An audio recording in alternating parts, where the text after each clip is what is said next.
Pakistan, Kuzey Kıbrıs Türk Cumhuriyeti, Kırgızistan, Özbekistan, Macaristan ve Türkmenistan'dan 500'ün üzerinde katılımcı gelmektedir.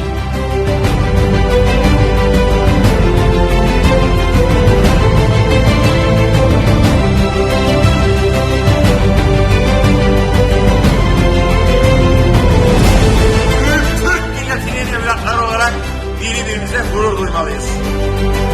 Türk Konseyi Medya Forumu'nun hayırlara vesile olmasını diliyor. Emeği geçenleri tebrik ediyorum.